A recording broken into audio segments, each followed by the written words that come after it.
बिनविरोध व्हावी अशी अख्ख्या महाराष्ट्रातल्या सगळ्यांची इच्छा होती. त्यामुळे आम्ही ती बिनविरोध करण्याचा निर्णय घेतलेला आहे. काँग्रेस अजूनही आपल्या भूमिकेवरती ठाम असल्याचं सध्या तरी आत्ताच्या वेळेपर्यंत कळत आहे. जे राष्ट्रवादीचे आमदार आहेत, शिष्टमंडळ आहे, ते हर्षवर्धन सपकाळ यांची भेट घेताना पाहायला मिळतं. तुमच्या पक्षाकडनं सुद्धा वरिष्ठ नेते आवाहन करताना दिसत आहेत. काय वाटतंय? पवार साहेबांनी त्या बाबतीमध्ये परवाच्या दिवशी दिल्लीला पूर्णपणाने त्यांच्या संदर्भामध्ये स्पष्टीकरण दिलेलं आहे. तो स्वतंत्र पक्ष आहे. आम्ही आमच्या पक्षाची भूमिका घेतली होती. आमच्या पक्षाच्या माध्यमातून आम्ही त्या ठिकाणी पाठिंबा जाहीर केला होता. आमचा उमेदवार उभा करणार नाही अशा प्रकारची भूमिका आम्ही घेतली होती. राहिला विषय जो आहे तो काँग्रेसचा. काँग्रेस हा स्वतंत्र पक्ष आहे. त्यांना काय निर्णय घ्यायचा हा त्यांचा निर्णय आहे. मला वाटतं की ते काय निर्णय ते वरिष्ठांशी निर्णय घेऊन ते रोहित पवार भेटायला गेले होते. कौटुंबिक म्हणून जबाबदारी म्हणून कुटुंबाच्या माध्यमातून एक आव्हान करण्यासाठी ते गेले होते.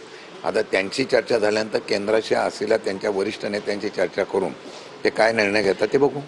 पार्थ पवार यांचं वक्तव्य भूल असं म्हणायचं का? कारण अडचणीची ठरली असं म्हणायचं नाही, मी त्या बाबतीत मी बोलणं बरोबर ठरणार नाही. त्याच्यावर बरीच चर्चा झालेली आहे. मला वाटतं की ज्यावेळेला एखादी निवडणुकीला बिनविरोध करण्याचा प्रयत्न होतो त्यावेळेला आपण त्या संदर्भामध्ये आव्हान करणं किंवा त्याच्या संदर्भातून भेटी घेणं हे क्रमप्राप्त असतं.